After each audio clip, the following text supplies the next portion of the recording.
Bang, lu cewek apa cowok sih? Hidung lu kemana? Muka lu kayak koyok kaki. Umur berapa sih lu? Bocil, tenggil banget.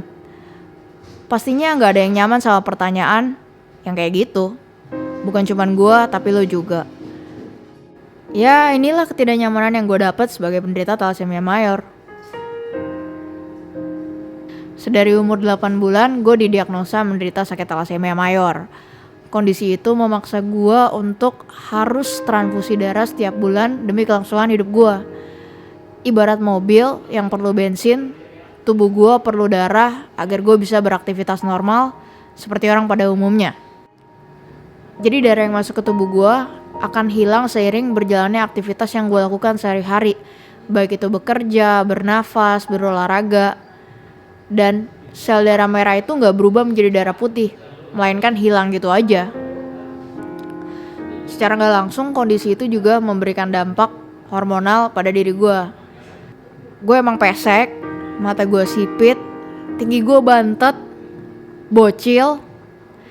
Ya itulah ketidaknyamanan yang gue dapet dari penyakit thalassemia mayor yang gue derita selama ini. Jujur, terkadang gue malu dan tertekan karena berbeda dengan orang normal pada umumnya.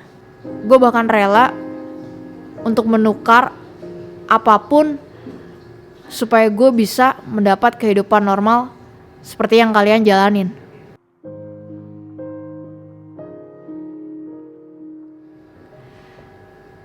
Di tahun 2004, di mana anak-anak SMA pada umumnya bersenang-senang, gue harus terdiagnosa menderita hepatitis C. Dan dokternya cuman mention kemungkinan besar penyakit itu gue dapat dari darah yang masuk ke tubuh gue. Buat gue di saat itu gue merasa fucked up banget. Gue udah harus sakit thalassemia, setiap bulan harus ke rumah sakit untuk tabah darah, disuntik, diinfus, dan gue harus menderita lagi yang namanya penyakit hepatitis C. Buat gue kalau di saat itu ada orang yang ngomong, gue ngerti apa yang lo rasain, bullshit. Gak ada orang yang ngerti apa yang gue rasain saat itu. Pengobatan hepatitis C memaksa gue untuk melakukan suntik obat PEG Intron selama 52 minggu secara berturut-turut. Obat ini punya efek yang gak jauh beda sama kemoterapi yang dilakukan orang-orang penderita kanker. Jadi di suntikan pertama pengobatan yang gue lakuin buat hepatitis C, dokter udah wanti-wanti gue bahwa kemungkinan besar akan ada efek samping. Tapi namanya gue arogan, gue cuman bilang, tenang dok, saya udah biasa sama hal-hal yang kayak gini. But then shit's happen, it hits me hard. Di suntikan pertama, gue gak bisa bangun dari hari Jumat sampai hari Kamis. And that's my lowest point. Di saat itu gue selalu bertanya, kenapa hal-hal seperti ini harus terjadi sama gue.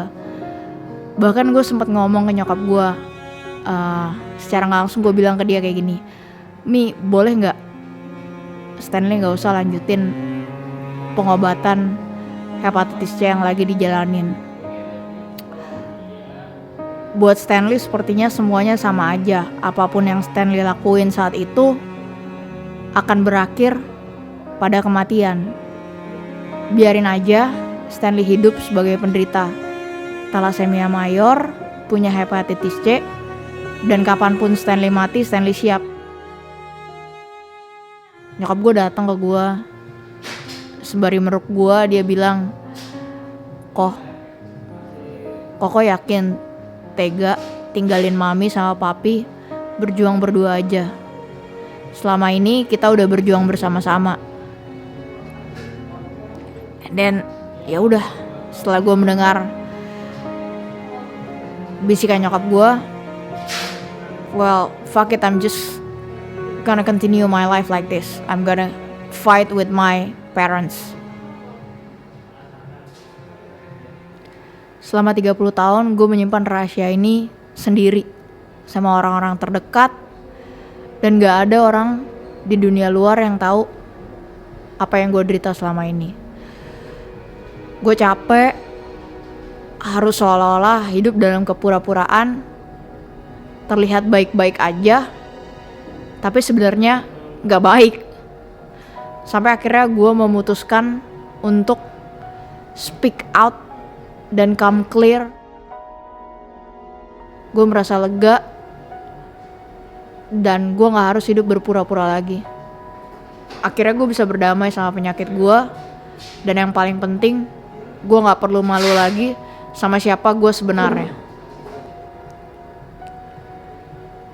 Sekarang bahkan gue udah bisa hidup berdampingan dengan penyakit yang gue derita selama ini. Bahkan dengan berdamai, gue bisa menjadi diri gue apa adanya. Gue gak perlu nutup-nutupin, dan gue bisa menunjukkan my true colors. Gue juga bersyukur kalau saat ini gue bisa menjadi salah satu orang yang ikutan menyuarakan awareness soal penyakit thalassemia. Bahkan gak sedikit DM yang masuk dari sesama penderita thalassemia mayor dan bilang, thank you karena gue udah memberikan mereka sebuah example.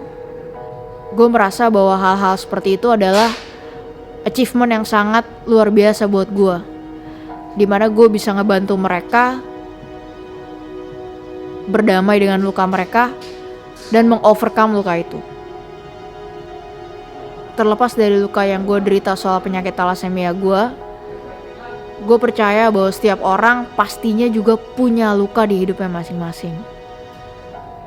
Tapi yang paling penting adalah whatever scars you have, don't cover it.